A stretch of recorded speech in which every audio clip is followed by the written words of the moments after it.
Thank you very much. Yeah, I will wait for the PowerPoint to come on.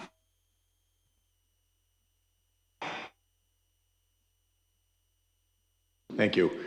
That was an excellent presentation and the perfect prelude for the observations that I want to make, which is the economic context in which the family operates, and understanding, or our need better to understand that context deeply as all aspects of society change and thereby impinge on the family.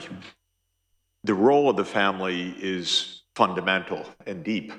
It's a core part of human nature, and families are in all societies, in all of human history that we know of. This is not an invention. It is part of our core human nature. And the origins of the family are deep in evolutionary terms, in the functionality of the family and what the family provides. But how the family operates changes over time as the ecology of the family changes. And change is rapid and fundamental in our world in the last 2 centuries, sometimes extraordinarily cruel, as in the case of colonial rule, because that is an extirpation of culture, of language, and of the capacity of the family to operate, to fulfill its basic role in society, for the reasons that you so wonderfully explained. And that's, I think, the big point that I want to make is that for families all over the world now,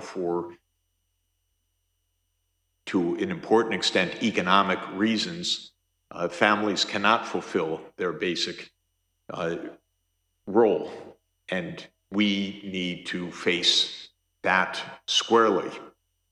So I think in terms of human nature, I would start at the very beginning, which is that if we look at human nature compared to other species, including compared to higher primates who don't have families the same way as human beings do, the most likely evolutionary explanation is the coevolution of brain size, family, and socialization.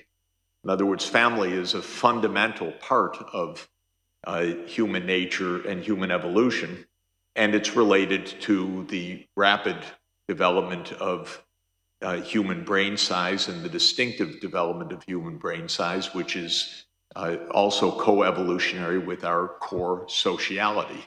So our existence as social animals is also deeply related to encephalization, to our large prefrontal cortexes and the capacity to have language and to interact, and therefore the fundamental felt need of human interaction, all wonderfully said by Aristotle without evolutionary psychology, but he got all the basic points very, very clearly. What does encephalization, this big brain, do? Well, in evolutionary terms, probably one of the, aside from the fact that it makes possible socialization, it gives humans a distinctive life history where there is a very long period of maturation. And that means that there is a remarkably heavy burden on the mother and the father to nurture an offspring for a long period of time. This is something that is distinctive. The brain is not developed at birth. It only is in a very limited way developed at birth, and a huge amount of brain maturation takes place at very high energetic costs and a very high maternal commitment of maternal energy in the first few years. And then there's the next process, which is the using that brain.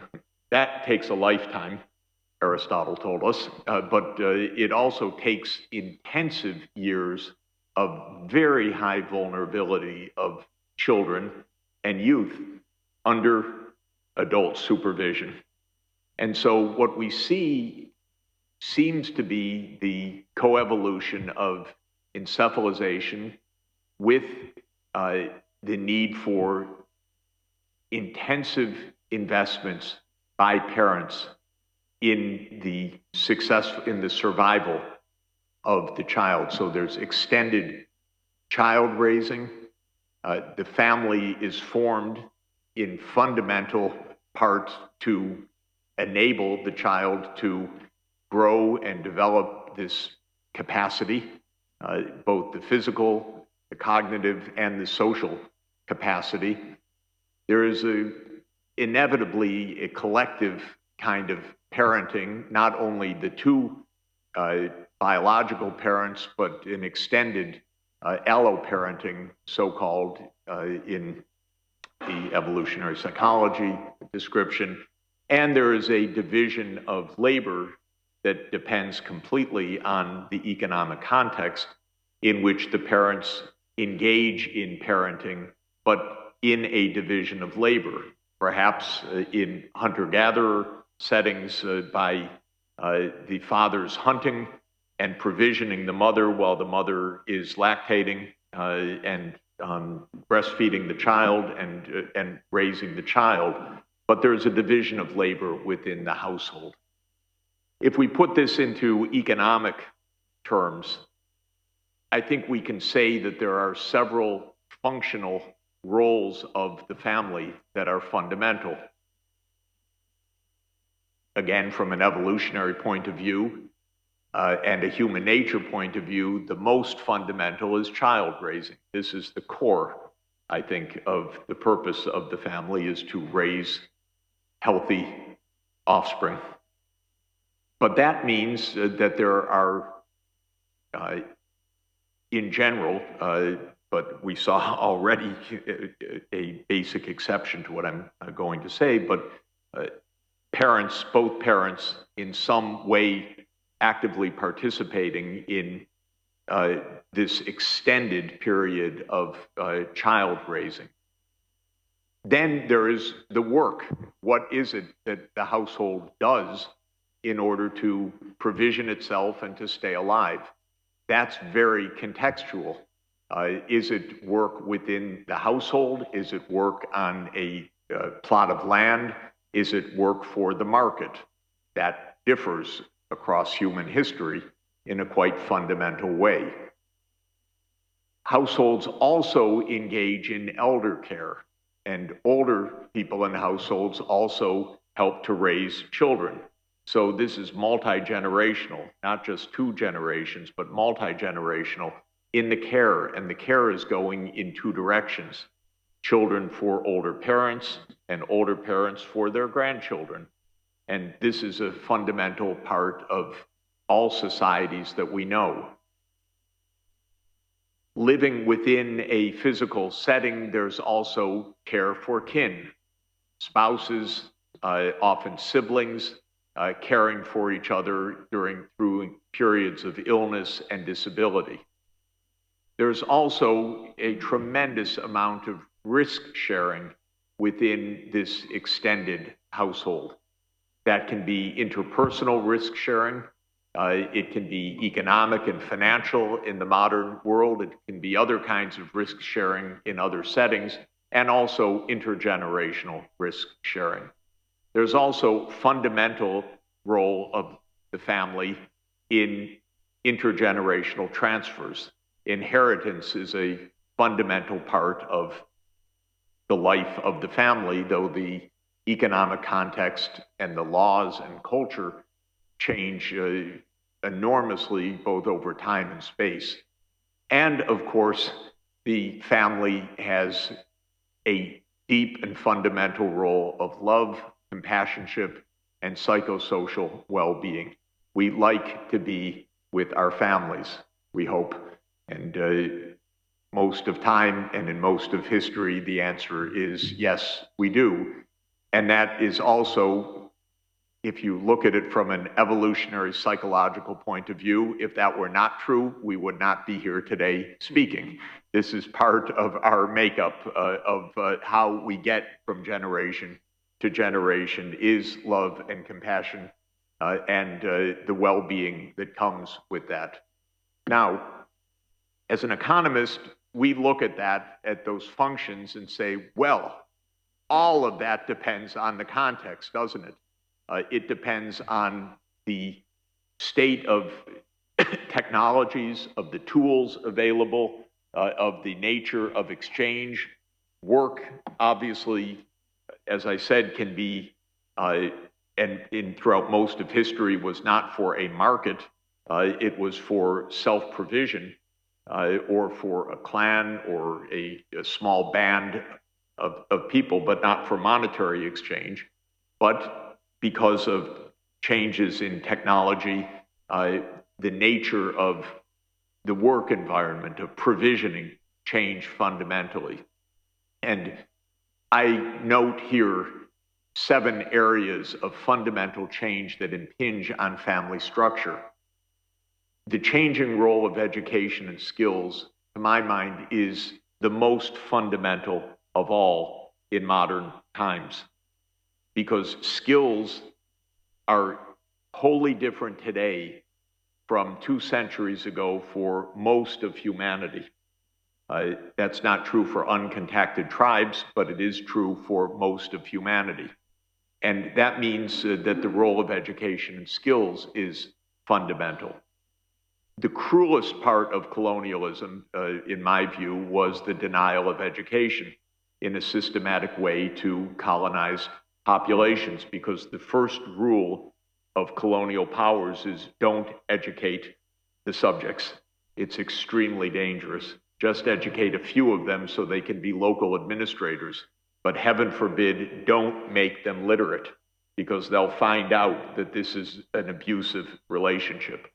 And have means to counteract that. So the failure of education, to my mind, is the main cruelty. Well, there are many cruelties, but this is a profound cruelty in economic terms. The second big technological change is the change of the organization of work. Most work today is outside of the home or on Zoom.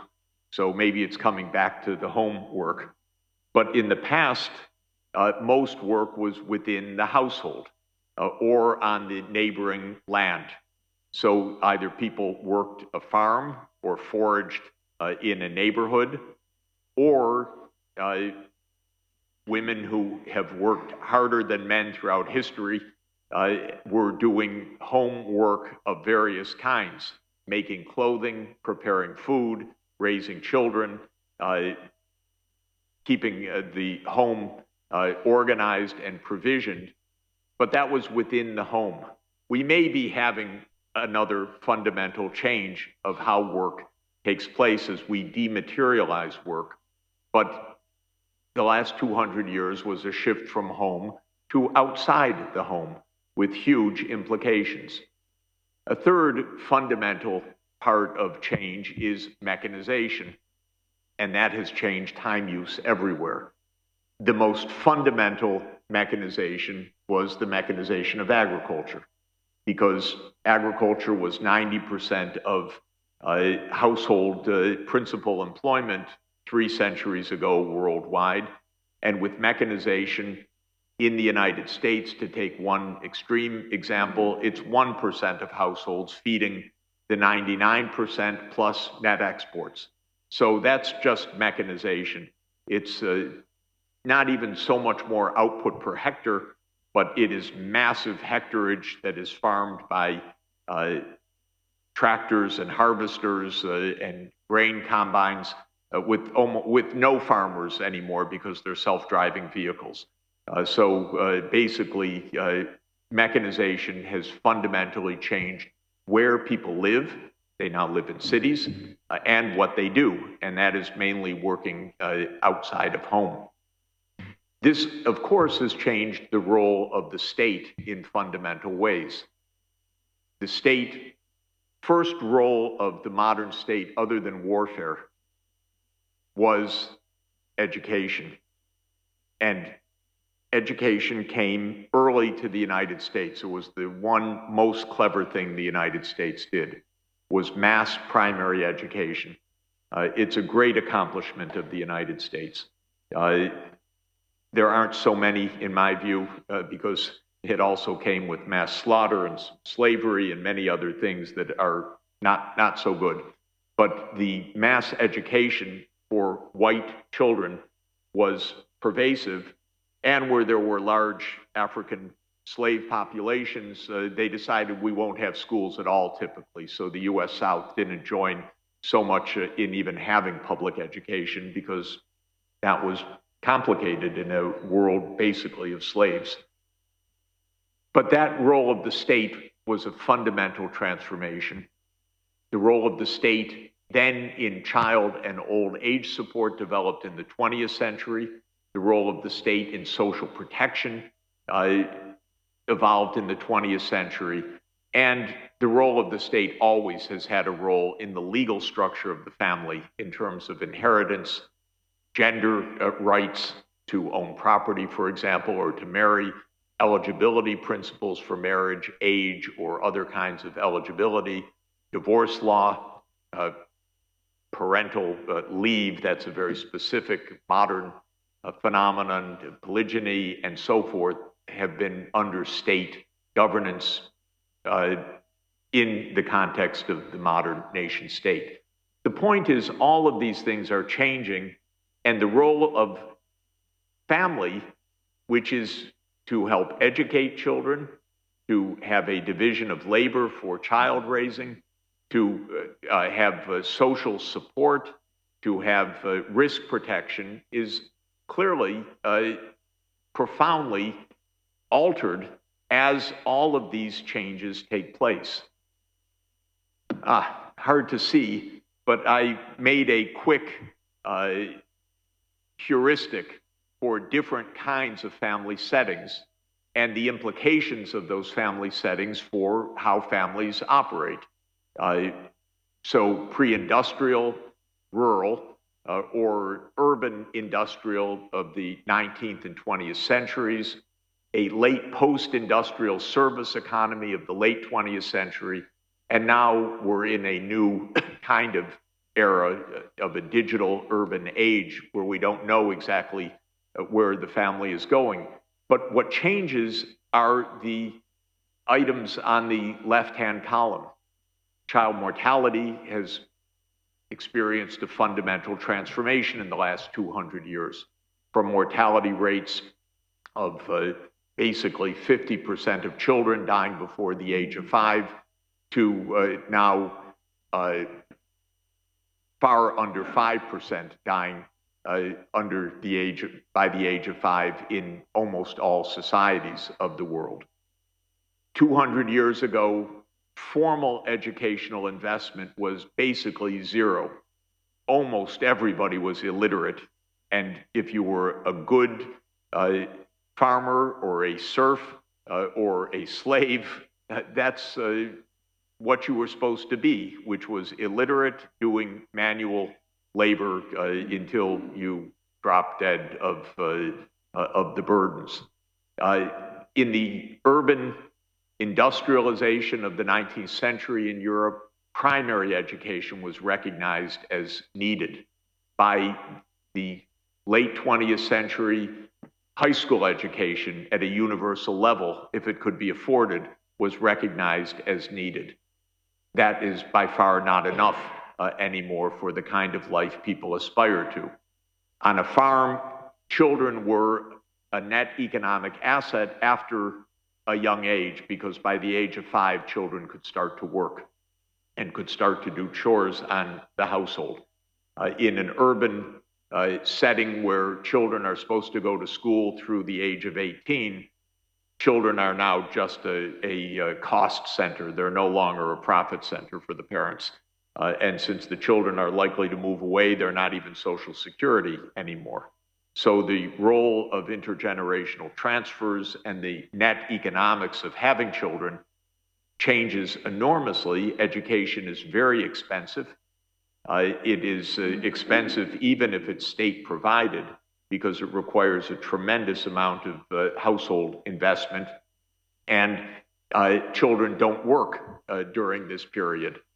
So the number of children that a household can afford goes down considerably, and that is known as the demographic transition. The nature of work from home has changed considerably, also because of mechanization and also because of remuneration.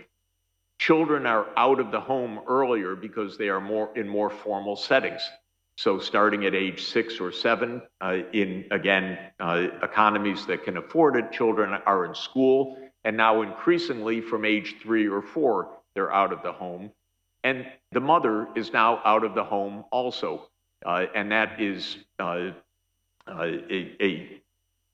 mutual relationship which has created high levels of women's labor force participation in places that have made this investment in a high level of institutional education of young children. Old age security, of course, has changed fundamentally because it's been taken as a state function. And the result is a decisive change of family structure from complex multi-generational families to nuclear families.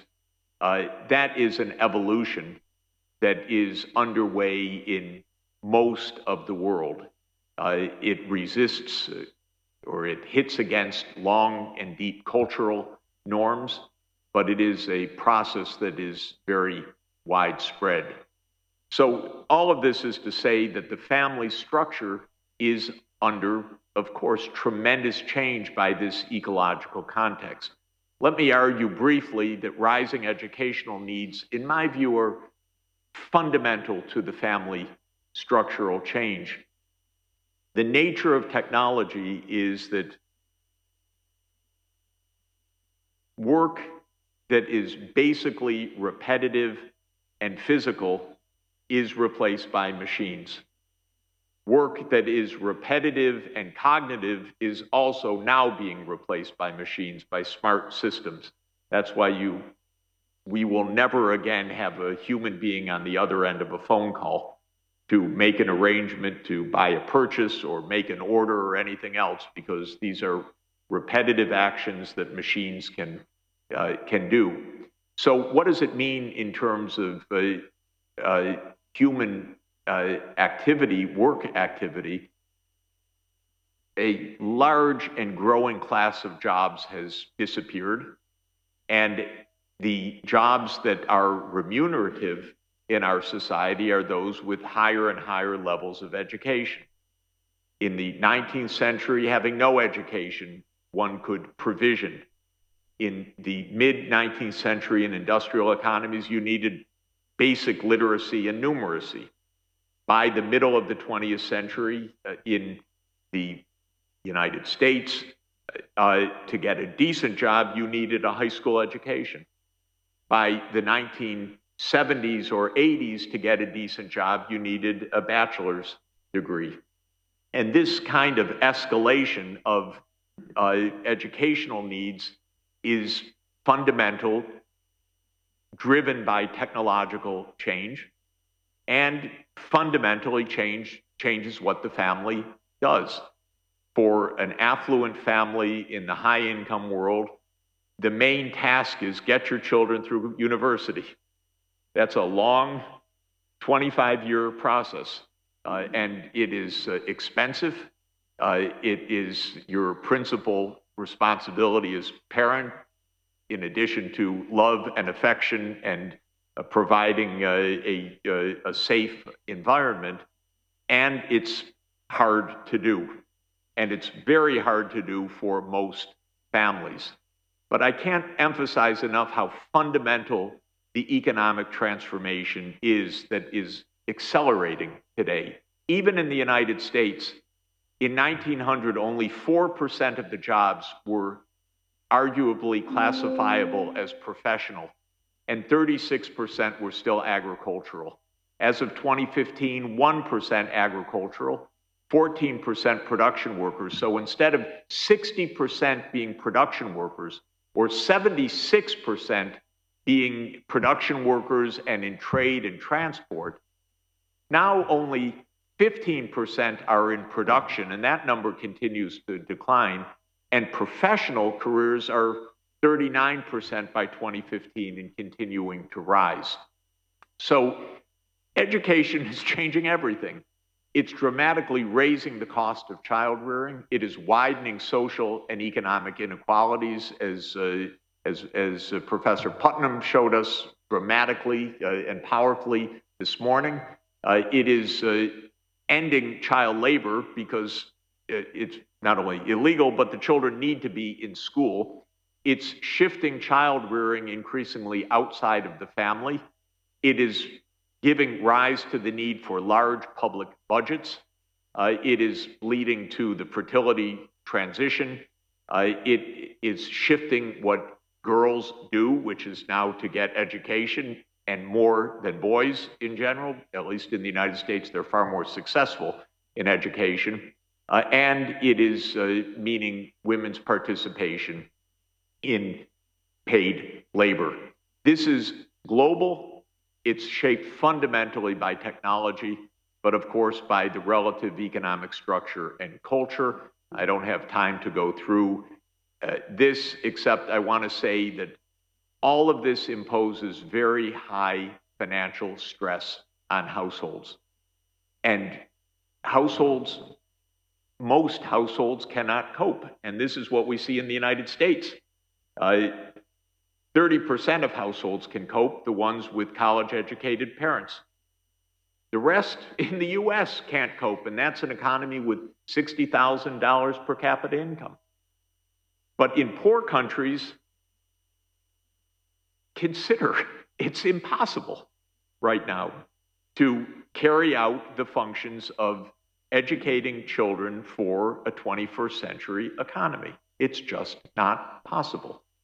And the result is tremendous stresses everywhere. Poor nutrition, toxic stress.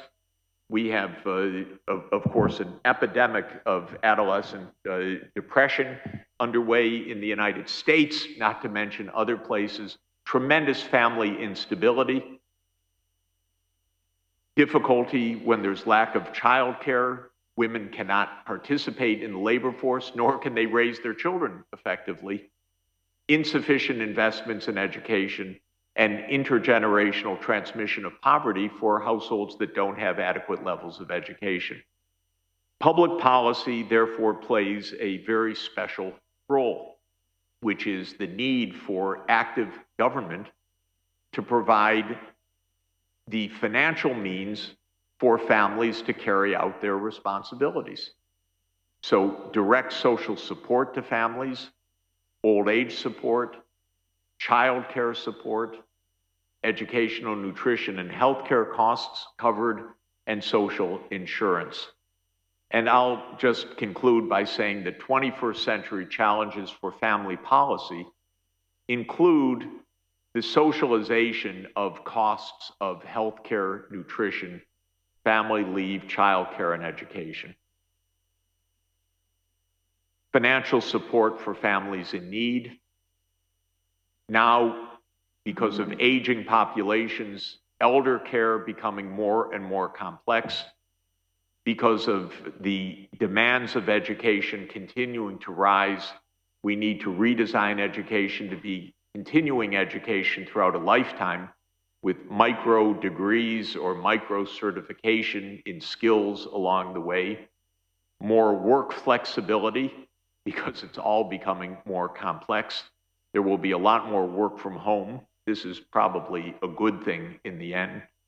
And there is a massive need to modernize our social benefits to align with what is still an unpaid care economy largely in the responsibility of mothers who are caring for their parents, their children, and trying to keep the households together while also trying to be part of the paid labor force. Thank you.